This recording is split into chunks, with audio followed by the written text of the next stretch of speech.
Okay, so thought process for the border. So I've decided that this is going to be my binding. And if this is my border, then the binding I think will get lost. So I'm going to go with 4-inch borders. And I'm going to use this because it's my favorite fabric for my first border all the way around 4 inches. And then I'm going to make an attempt to get a narrower border out of this to use it up. And then the binding will be a nice contrast. And this extra fabric is just going to be left out of the equation. And this lovely, aqua and yellow, I'm going to use as the backing for the borders so that my back will have this as a border around it, kind of looking pretty, I think. So wish me luck. I've done some rough estimating, but I don't have much patience for the accurate math. So I'm just going to see how I go. Okay, so I've got my border pieces pieced together, and I have hand pieced them, and I'm just transferring my quilting design onto here. So the way I'm trying to keep myself straight is I've got my strip sort of lined up with a line on my cutting mat, and then I've got my stencil also lined up, and I'm using masking tape to hold my stencil down. And I'm just trying out different colors with of my dry erase pen. And it's not super visible, but I think I'll be able to see it. Okay, I have my design transferred to my darker blue print, and now I need something to come up with for a quilting design for this narrow border. So I thought I'd have a look through my new book, my new old book, and I found this rope design that looks kind of nice. So I'm gonna go old, low-tech here, and I just tore a piece of white paper and traced it from the book.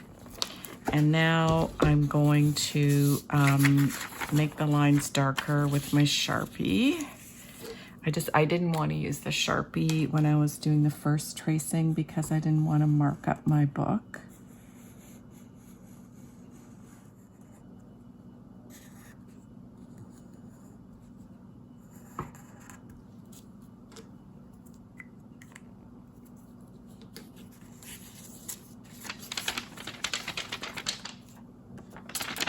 All right, let's see if that's going to be visible.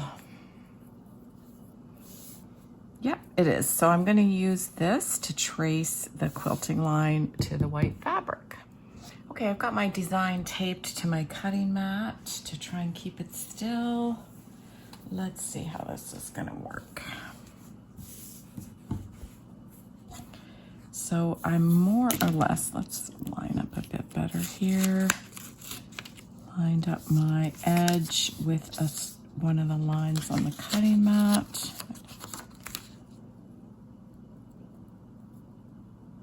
Okay, so I'm lined up on the cutting mat now, and I'm taped down, so it's not going to move. And I want to leave some space at the end, and I want to leave space for the binding. So I'm kind of going to butt up against it. So I'm going to line my raw edge to this 1/4 inch mark here. Use my weight to keep it still and try and see the lines. That's what that looks like. I'm going to keep going and get the rest of the length of the border done. Okay, so I had originally planned a quilt with more squares before I changed my mind on the layout. So these are the batting squares that I had cut out, and I figured out that I have just enough to do each side border. So my next job will be to join these guys up before I can do the quilting. And I've decided to try and, instead of doing the whole, quilting the whole little border sandwich and then attaching it, I'm going to try attaching the front and then the back and sandwiching it and quilting it as it's attached. So I was thinking, you know, to still use the same method, but I think what I'm going to do is go straight through the whole main quilt sandwich with this front piece. So here I go.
I glued in partway through sewing this side on that I could sew both sides on at the same time and trying this method out. So here's what it looks like on this side and the other side. And I also realized I would really like to press the seam, but if I do, I'm going to lose my heat erasable pen quilting line markings. So all right, I needed to remark my design, so I pressed away the other marks and added the transfers with my trusty old washable markers. And now let's put this batting in. Okay, so I'm going to have some overhang, but I think I can always just trim that off. And I just need to decide where to butt the batting. So I think I want it all the way up to the top where the seam allowance is. Let's try that. See how it looks. Yep, that looks nice. You don't notice the division right there. It feels fine. Right, okay. So I think it doesn't matter too much how accurate I am right there because my binding will be there, but I'll get it as close to the edge as I can and right against my seam. And now I'm going to baste it with pins.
Okay, those two side borders are on and quilted, and I do have some puckering here, and I can tell I ended up quite crooked by the end.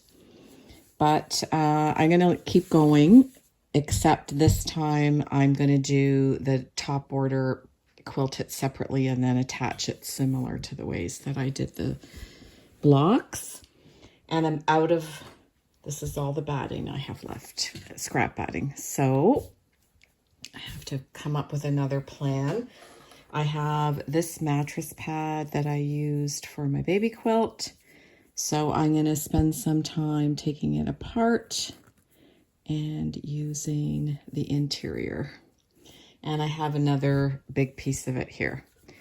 So that'll be my job for the next little part of this afternoon. And I will keep going off camera.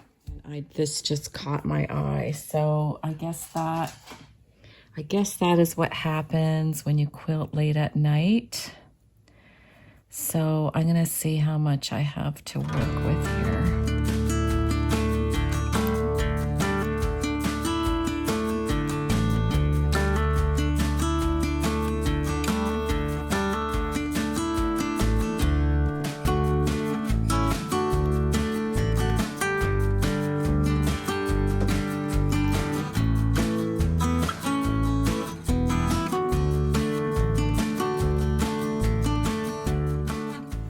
Okay, I finally got that undone. I'm gonna cut it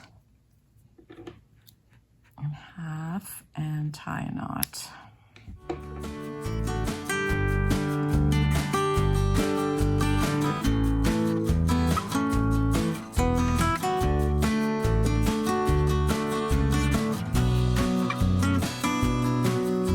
want to bury this end, so I'm gonna put my needle there.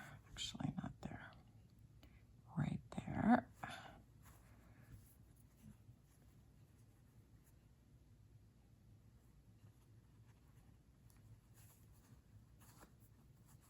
Okay, and we'll bury this one on the other side.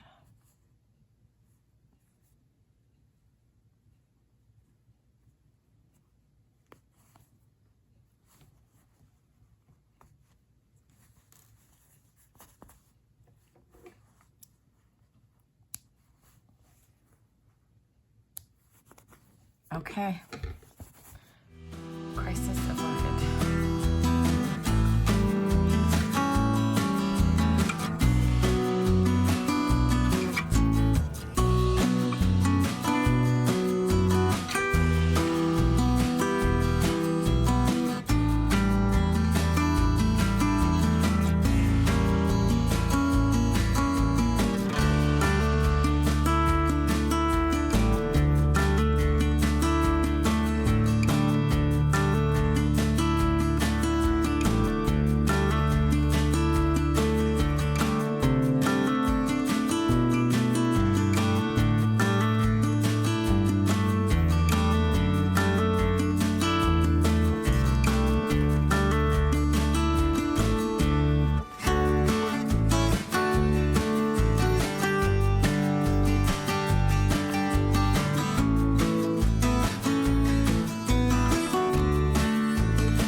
Okay, so I'm just working on my last border, and I managed to scrounge up a narrower border with this last of this beautiful fabric.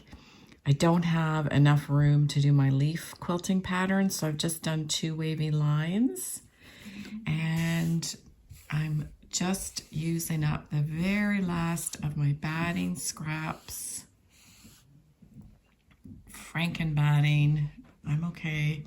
And then I pulled apart a mattress pad that I had in my stash to do the batting for that. And then that's my last other bottom or top. I don't know which it's going to be, ready to be attached. I'm getting there. I'm getting there. Okay, I'm about to start attaching one of the two remaining borders. I've got my backing pinned down on the side of the quilt, and there it is pinned down on the back side of the border. Got my seam allowance marked on the border. I didn't mark it on this side. So I think I'll spin it around to sew it. And I'm gonna just be sewing along these two right sides together, 1/4 inch seam. Had to trim my batting in places, but I think I'll be okay. So this is the last border, the last of the 4 borders, and I'm just finishing applying the second seam on the backing to close up the seam allowance. And I am getting so close to the finish line of this quilt. I can't believe it. I'm so excited. I'm leaving to go do the visiting and then deliver the quilt in a few days. And I was worried there that I wasn't going to get done in time, but I think I'm going to make it. So it's a big relief, and I'm getting so excited about the finish of it. And that is that. All right, so here's what I have left of my dark blue shirt to do the binding. I'm going to do the binding at 2.5 inches, and I'll be piecing this dark fabric all the way around. I'm going to get busy ironing this and cutting it into 2.5 inch lengths and then piecing it together.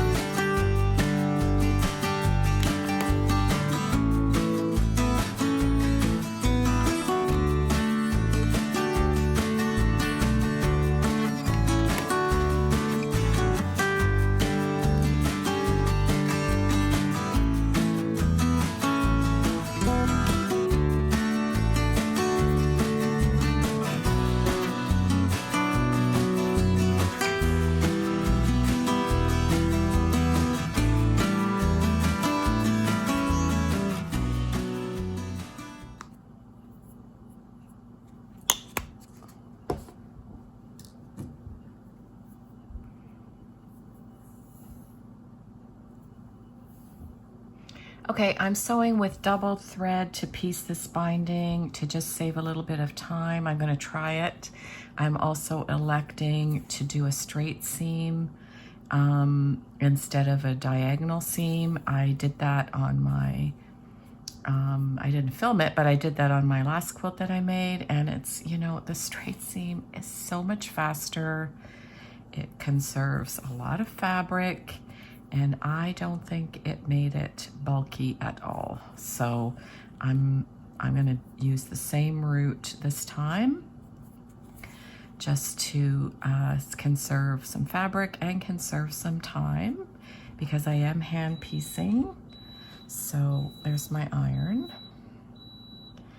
and I'm gonna press open. And that'll reduce the bulk a little bit, and I think the seam will be strong enough to hold the binding.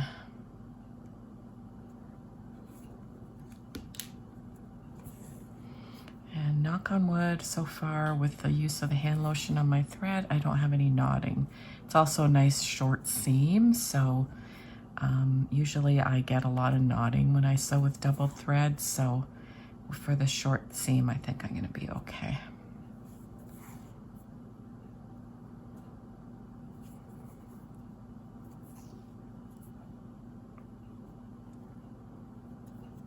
And I don't have any dark thread, so it's going to be light. Okay, I'll press that open. I've started applying the binding to my quilt. I am doing it by hand. I actually have 19 pieces of this dark blue fabric, and then I was a little short, so I'm having to use the tail end with this fabric. And there are, I think, 4 or 5 pieces of that. Even had to piece it widthwise. So I was really scrounging to get this binding done, but I think it's okay. There was one where I've sewn it on backwards where the piecing is going to show, but I'm not going to change it. So wish me luck. I'm getting really close to my deadline to be able to deliver this quilt. And the binding is going a little bit slow by hand, but it's okay. I'm sticking with my my resolve, and I think it's going to be really pretty once it's on. Okay, so I'm at a corner and I've tied off and I've turned my quilt so that I'm ready to start on this side, and I'm going to make an attempt to do a mitered corner. So I'm pulling my binding up like that and then down like that. I've marked my 1/4 inch seam on my binding for when I'm doing my hand sewing.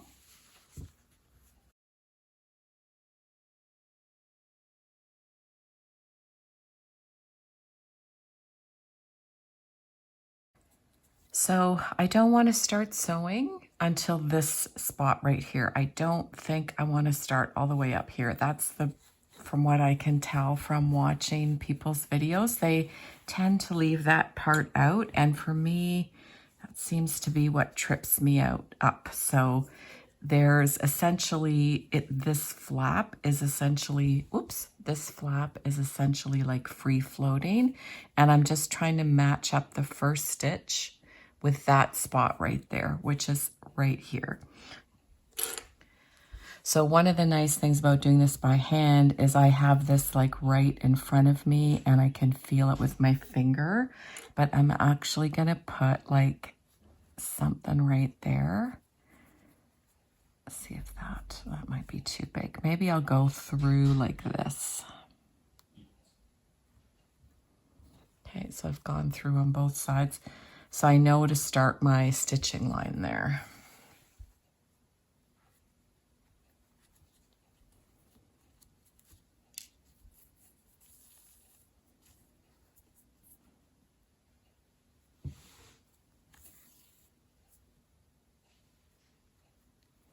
And I'm pretty sure I don't have that fabric caught in my thread.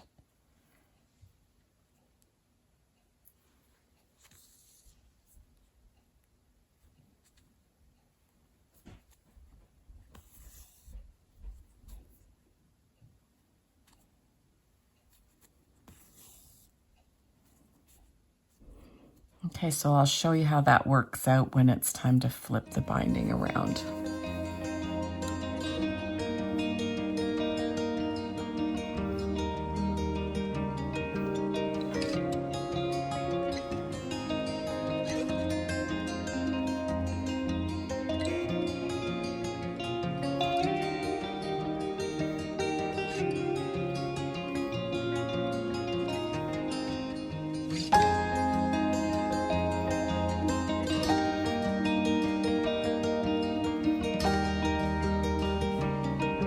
Okay, I have finished applying the binding, and there's what it looks like on the right side.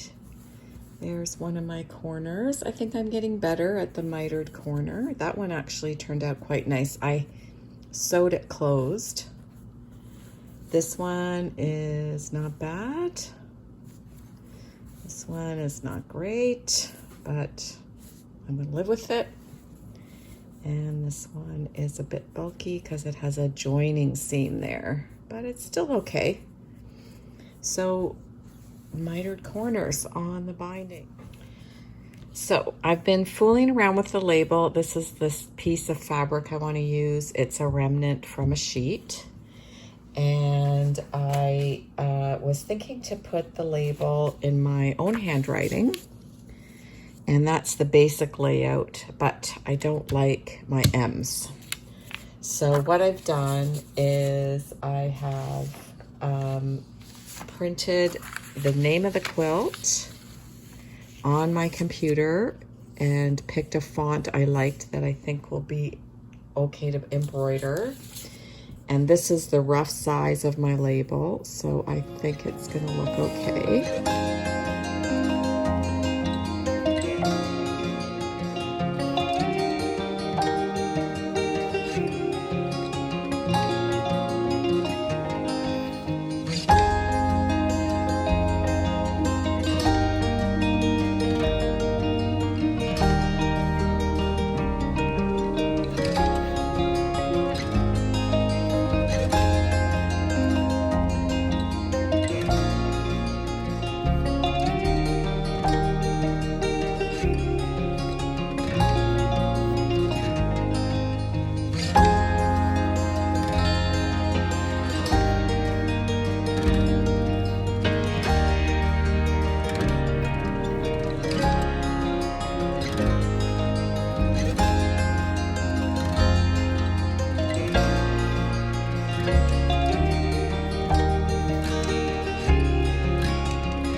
Thank you for joining me as I made my completely hand-sewn throw quilt. The finished quilt measures about 63 by 61, which I think is a good size for a throw size.